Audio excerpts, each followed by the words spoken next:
O milagre que libertou Leonardo da baba noturna e restaurou sua família. Leonardo era um homem de 38 anos, pai de 2 filhos pequenos, que há mais de uma década lutava contra um problema que o envergonhava e o isolava, a baba noturna. Não era apenas um incômodo, era uma humilhação que o impedia de dormir fora de casa, de ter intimidade com a esposa e, pior, que o fazia se sentir menos homem. Médicos haviam dito que era um problema psicológico, que ele deveria se conformar, mas Leonardo sabia que aquilo ia além. Era como se uma amarração espiritual o impedisse de viver normalmente. Sua esposa, Ana, já não aguentava mais. As noites eram um martírio, lençóis molhados, cheiro forte, a vergonha de lavar as roupas de cama todos os dias. Os filhos, ainda pequenos, começavam a perceber e faziam perguntas que Leonardo não sabia responder. O pior era o desgaste no casamento. Ana, embora amorosa, já não conseguia esconder a frustração. Até quando vamos viver assim, Leonardo? Eu não aguento mais, ela chorava em noites de desespero. Ele tentará de tudo, remédios, terapias, até simpatias que uma tia lhe indicou. Nada adiantava. Até que, em um dia de extrema angústia, enquanto passava em frente à Igreja Universal do Reino de Deus, ouviu um irmão na porta dizendo: Deus está operando milagres aqui. Entre e veja o poder de Jesus. Leonardo hesitou, mas algo dentro dele o impulsionou a entrar. Talvez fosse sua última esperança. Dentro da igreja, o ambiente era diferente de tudo que ele já havia visto. As pessoas oravam com fé ardente, os louvores eram vibrantes, e o pastor falava com uma autoridade espiritual que o deixou impressionado. Naquele dia, o tema era quebrando maldições herdadas, e Leonardo sentiu como se a mensagem fosse direcionada a ele. O pastor explicou que muitos problemas físicos tinham raiz espiritual, frutos de amarrações, feitiços ou até maldições familiares. Mas Jesus veio para nos libertar, gritou o homem de Deus, enquanto a congregação respondia com amém. Leonardo não aguentou e, no final do culto, foi até o altar. Com lágrimas nos olhos, confessou seu problema a um obreiro, que o encaminhou para a corrente de libertação. Lá, pastores ungidos impuseram as mãos sobre ele, ungiram sua testa com óleo consagrado e começaram a orar com fogo no espírito. Em nome de Jesus, quebra-se qualquer maldição sobre a vida desse servo. Saia, espírito de vergonha e humilhação. Você é livre, declaravam com autoridade. Leonardo sentiu algo estranho acontecer dentro dele. Era como se uma carga pesada estivesse saindo de seu corpo. Ele começou a tremer, e as lágrimas escorriam sem controle. O pastor então lhe deu uma orientação clara: você precisa participar da fogueira santa das sextas-feiras, trazer sua oferta de fé e não faltar às vigílias. Deus vai te libertar, mas você tem que persistir. Leonardo não só voltou na sexta-feira como também começou a jejuar e orar todos os dias. Ele e Ana decidiram participar juntos da campanha dos 7 dias de oração, onde casais oravam pela restauração do lar. Cada noite, eles assistiam aos cultos, colocavam as mãos no altar e declaravam: em nome de Jesus, essa humilhação acaba hoje. No 4º dia da campanha, algo sobrenatural aconteceu. Leonardo acordou no meio da noite, pela primeira vez em anos, seu pijama estava seco. Ele tocou o lençol, incrédulo. Nada. Nenhum sinal de umidade. Correu para o banheiro, olhou-se no espelho e começou a chorar. Deus me livrei. Deus me livrei, gritava baixinho, para não acordar a família. Mas o milagre não parou por aí. Na manhã seguinte, Ana percebeu a diferença. Leonardo, os lençóis estão secos, ela disse, com voz trêmula. Ele a abraçou forte e contou tudo, as orações, as vigílias, a fé que havia colocado em Deus. Ana, que sempre foi cética, caiu de joelhos e chorou, agradecendo a Deus pela libertação. No domingo seguinte, Leonardo subiu ao altar para dar seu testemunho. Com a voz embargada, contou como Deus o havia libertado daquela vergonha que o perseguia por anos. A igreja inteira aplaudiu, glorificando a Deus. O pastor então ensinou uma lição poderosa: muitos desistem na primeira batalha, mas a fé persistente move o braço de Deus. Leonardo não desistiu, ele creu, jejuou, ofereceu e viu o milagre. Hoje, Leonardo e Ana são obreiros fiéis na Igreja Universal. Eles aprendam que a fé sem obras é morta e que Deus honra aqueles que o buscam de todo o coração. Leonardo não só foi livre da baba noturna como também viu sua família restaurada. Sua esposa, que antes estava prestes a desistir do casamento, hoje é uma mulher cheia de fé, e seus filhos crescem vendo o poder de Deus em ação. Deus não muda as coisas por acaso, Ele muda quando nós mudamos nossa atitude, costuma dizer Leonardo aos que buscam um milagre. E ele sabe bem do que está falando.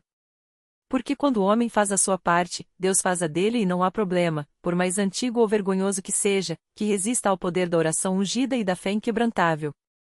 Leonardo nunca esqueceu o dia em que entrou na Universal pela primeira vez, arrasado, com as mãos trêmulas e o coração pesado. Ele não imaginava que, daquele altar, sairia não apenas curado, mas transformado em um instrumento de Deus para abençoar outras vidas. E foi exatamente isso que aconteceu. Um domingo, depois do culto, enquanto Leonardo ainda sentia o fogo do Espírito Santo queimando dentro dele, um homem se aproximou com os olhos cheios de lágrimas. Era o seu João, um senhor de quase 70 anos, que há mais de uma década sofria com uma doença renal crônica. Os médicos já tinham desistido, e a família só esperava pelo pior. Pastor, eu ouvi seu testemunho hoje. O senhor disse que Deus cura até o que a medicina não pode. Será que ele ainda pode fazer algo por mim? Perguntou, segurando um envelope com exames que comprovavam o agravamento da doença. Leonardo não hesitou. Ele sabia muito bem o que era ser considerado um acaso perdido pelos homens, mas não por Deus. Claro que pode, meu irmão. Deus não olha para a idade, nem para o tempo de doença. Ele olha para o coração que crê, respondeu, colocando a mão no ombro do velho. Naquela mesma noite, durante a corrente de oração, Leonardo levou seu João para a frente, com a mesma fé que havia recebido sua própria cura, começou a clamar: Senhor, o sangue de Jesus tem poder. Essa doença não vai vencer, porque o Senhor já venceu na cruz. Os dias passaram, e seu João voltou ao médico para novos exames, mais por obrigação do que por esperança. Mas quando os resultados saíram, até os profissionais ficaram estarrecidos, os rins, antes quase sem função, estavam normalizados. Os números não mentiam, era um milagre médico, mas acima de tudo, um milagre de fé. Seu João chorou como uma criança quando abraçou Leonardo e disse: Deus usou você para me dar uma segunda chance. Agora, eu também quero servir a Ele. E não parou por aí. A notícia do milagre se espalhou, e logo, outras pessoas começaram a procurar Leonardo não só por oração, mas por direção.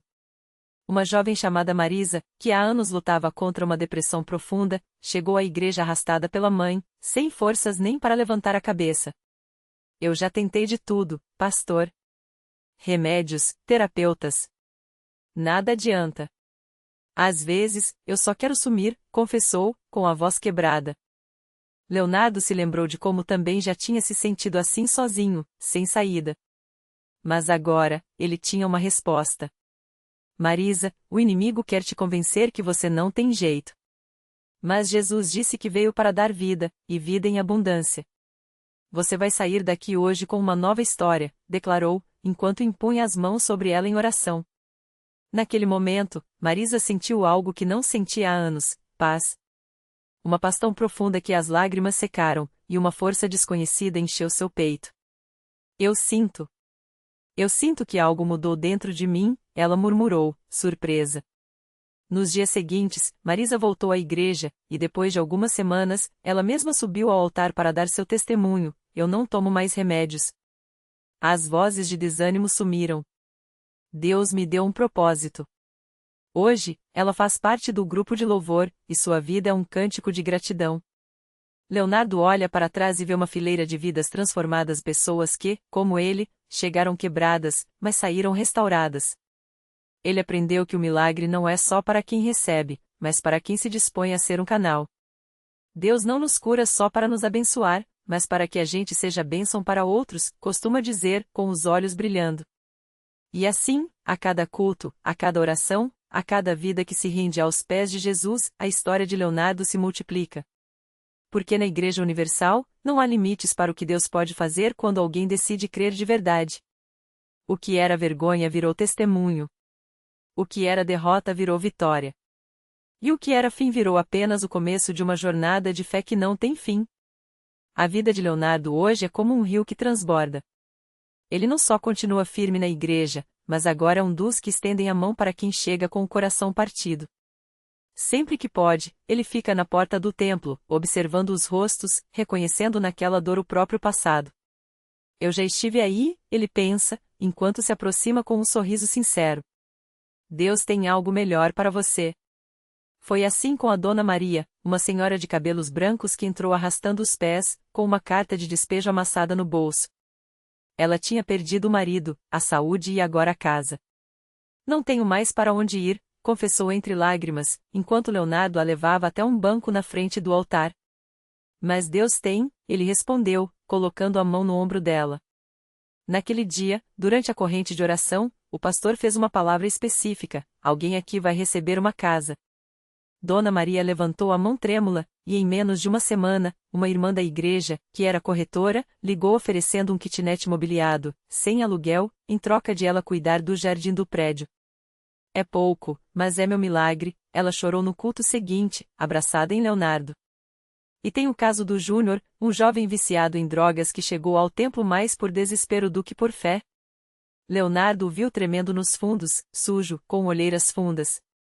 Em vez de julgar, ele o levou para o banheiro da igreja, deu-lhe uma toalha, uma camisa limpa que sempre carregava na mochila porque Deus sempre providência, e o sentou ao seu lado no culto. Você não está sozinho, sussurrou. Júnior chorou como uma criança. Hoje, ele é auxiliar de som nos cultos e, toda vez que liga o microfone, lembra da voz de Leonardo dizendo: Deus ainda tem um plano para você. Mas se tem uma história que marca Leonardo é a da pequena Sofia, uma menina de 8 anos que chegou com a mãe, desempregada e com a filha doente. Os médicos tinham dito que era uma doença rara, sem cura. Leonardo se ajoelhou ao lado da cama de hospital da criança, orou com a mãe e, no dia seguinte, levou o caso para a corrente de libertação na igreja. Uma semana depois, os exames mostravam que Sofia estava curada. Os médicos não explicam, mas nós sabemos, disse a mãe, segurando a filha no colo durante o testemunho. Sofia, sorrindo, entregou a Leonardo um desenho. Era ele, de mãos dadas com Jesus, e escrito em letras tortas: Obrigado por não desistir de mim. Agora, Leonardo carrega essas histórias no coração como provas vivas de que Deus não só ouve, mas age. Ele aprendeu que o milagre não é só o momento em que a cura vem ou a porta se abre, é também cada passo de obediência, cada palavra de encorajamento, cada mão estendida. A gente acha que é pequeno, mas Deus usa o que a gente tem, ele diz, olhando para as próprias mãos, antes marcadas pela luta, agora marcadas pela bênção. E a igreja continua cheia. Toda semana, novas pessoas chegam com suas dores, seus medos, suas últimas esperanças. E lá estão Leonardo e tantos outros antigos quebrantados, agora restauradores prontos para dizer: se Deus fez por mim, Ele fará por você também. Porque na Universal, o milagre não é exceção. É a regra para quem crê. E a cada vida transformada, o coro dos agradecidos só cresce, ecoando pelos 4 cantos: Glória a Deus. No meio daquele coro de vozes que se elevavam em gratidão, uma mulher chamada Marisa entrou pela primeira vez na Universal com o coração apertado e os olhos cheios de lágrimas que ela já não conseguia mais esconder. Carregava nas mãos uma foto amarelada do filho, Pedro, um jovem de 22 anos que há 3 anos lutava contra uma doença rara que os médicos haviam declarado sem cura. Ele não vai aguentar mais um mês, tinha sido a última frase do médico, dita com um suspiro de quem já havia desistido. Mas Marisa não podia desistir. Não enquanto houvesse um lugar onde ainda se falasse em milagres. Ela tinha ouvido falar da Universal por uma vizinha, Dona Jussara, que certo dia lhe contou como o marido, depois de anos dependente do álcool, havia se levantado do chão da igreja completamente livre, como se uma corrente invisível tivesse sido quebrada. Lá eles oram diferente, minha filha. Eles não desistem da gente, Dona Jussara havia dito, segurando suas mãos trêmulas. E foi essa esperança teimosa que trouxe Marisa até ali, mesmo com o medo batendo forte no peito.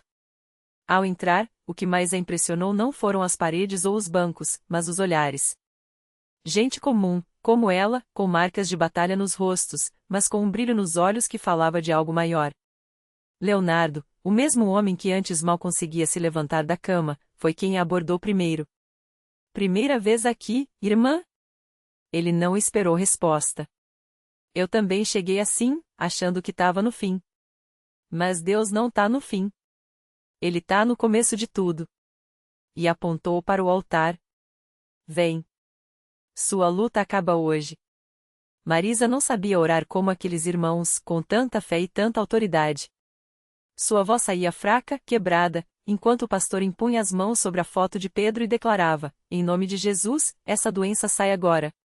O sangue de Cristo tem poder. Ela sentiu algo estranho no peito, não era dor, não era alívio, era como se uma corrente de água viva estivesse percorrendo seu corpo, lavando o desespero.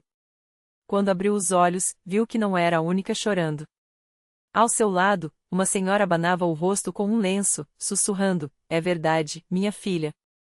Deus ouve sim. Naquela noite, Marisa voltou para casa com a foto do filho apertada contra o coração e uma certeza que não vinha dela: Pedro ia viver. Mas o que ela não sabia é que, enquanto ela orava na igreja, a 200 quilômetros dali, em um quarto de hospital, Pedro acordou de repente com uma sede intensa. Água, por favor, pediu ao enfermeiro, que quase deixou cair o copo de tão surpreso.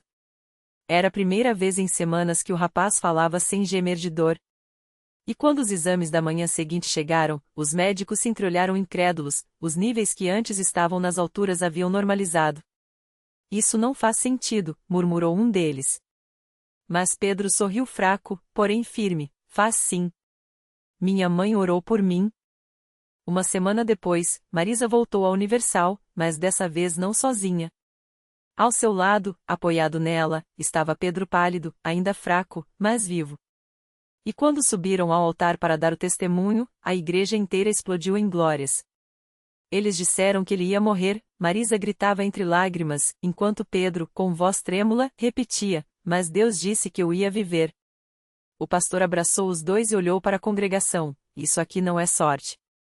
Não é coincidência. É o poder de Deus agindo quando a gente não desiste.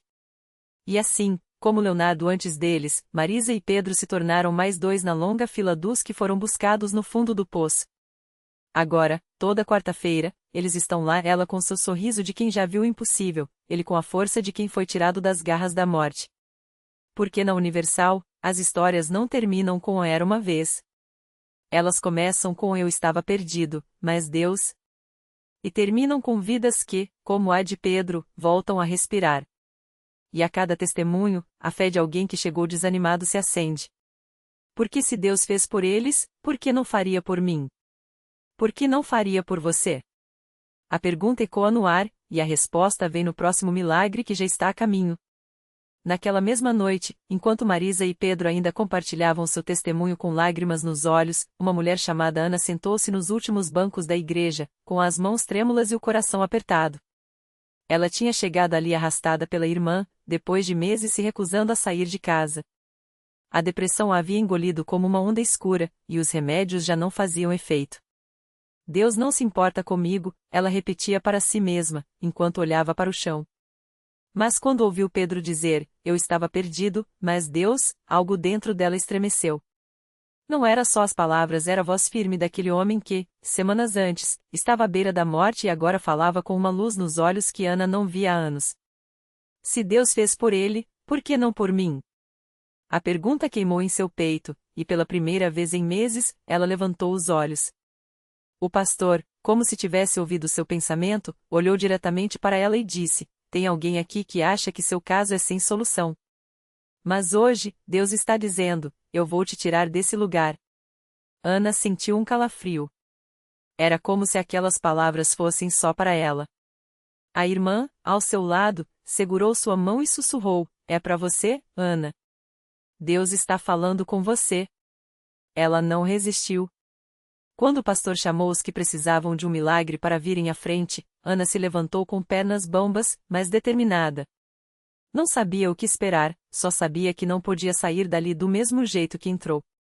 Enquanto caminhava até o altar, as lágrimas escorriam sem controle. Não eram lágrimas de dor, eram de algo que ela nem sabia nomear ainda. Esperança, talvez. O pastor impôs as mãos sobre sua cabeça e orou com uma autoridade que Ana nunca tinha sentido antes. Em nome de Jesus, eu quebro essa prisão. O Deus que ressuscitou Pedro das garras da morte está aqui, e ele vai te libertar agora. Ana sentiu algo sair dela como se um peso invisível fosse arrancado de suas costas. De repente, uma paz que ela não conhecia há anos encheu seu coração. Não foi gradual. Foi instantâneo. quando abriu os olhos, o mundo parecia diferente. As cores eram mais vivas, o ar mais leve. A irmã a abraçou chorando. Ana, você mudou. Seu rosto, é como se você tivesse acordado. E era a verdade. Ela não sabia explicar, mas sabia que algo havia quebrado dentro dela. Aquela noite, pela primeira vez em meses, Ana dormiu sem pesadelos. E pela primeira vez em anos, acordou com vontade de viver. Na quarta-feira seguinte, ela voltou. Não porque a irmã a obrigou, mas porque precisava agradecer. E quando subiu para dar seu testemunho, sua voz não tremia mais. Eu vim aqui achando que Deus tinha me abandonado. Mas Ele só estava esperando eu dar um passo. Hoje, eu estou livre. Não é emoção, não é efeito de lugar, é o poder de Deus. E assim, como Pedro, como Marisa, como tantos outros, Ana se tornou mais uma prova de que na Universal, os impossíveis têm prazo de validade. Porque Deus não escolhe os qualificados, Ele qualifica os escolhidos. E o próximo escolhido pode estar sentado bem ali, no banco ao seu lado, prestes a descobrir que sua história de dor é só o início de um milagre. O milagre completo. Quando Ana terminou de falar, um silêncio reverente tomou o templo. Então, como um sopro suave, algo inesperado aconteceu. Suas mãos, antes marcadas por cicatrizes de anos de ansiedade, começaram a tremer não de medo, mas de uma energia nova. Os dedos, antes rígidos, se abriram com facilidade, como pétalas ao sol. E ali, diante de todos, ela ergueu os braços livres, leves, como se uma corrente invisível tivesse sido quebrada. Não houve gritos, nem dramáticos sinais do céu. Apenas a certeza silenciosa de que algo dentro dela havia sido restaurado. Os olhos de Ana brilhavam não com lágrimas de alívio, mas com uma paz que só quem já esteve no abismo reconhece. Ela não era mais a mesma mulher que entrara ali meses antes, arrastando o peso de um passado que a sufocava. Agora, era uma testemunha viva de que Deus não apenas ouve e Ele age.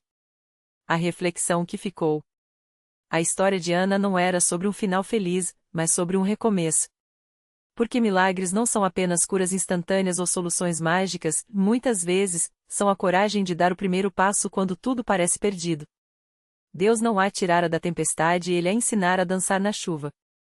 E aquela igreja, com suas paredes simples e bancos de madeira, era o lugar onde pessoas comuns descobriam que suas feridas não eram o fim, mas o mapa para um destino maior. A lição que transcende. Se Ana pudesse voltar no tempo e sussurrar algo à mulher quebrada que um dia foi, diria apenas isto: Deus não te abandonou. Ele estava te preparando para um milagre que só você poderia viver. Porque a fé não é a ausência de dúvidas, mas a decisão de confiar mesmo quando as respostas demoram. E os impossíveis? Eles têm prazo de validade, especialmente quando alguém, como Ana, ousa acreditar que sua história ainda está sendo escrita. No banco ao lado, um homem baixou a cabeça, apertando os punhos. Talvez fosse o próximo. Talvez sua hora também estivesse chegando. Afinal, milagres não escolhem os perfeitos, eles transformam os que se atrevem a tentar.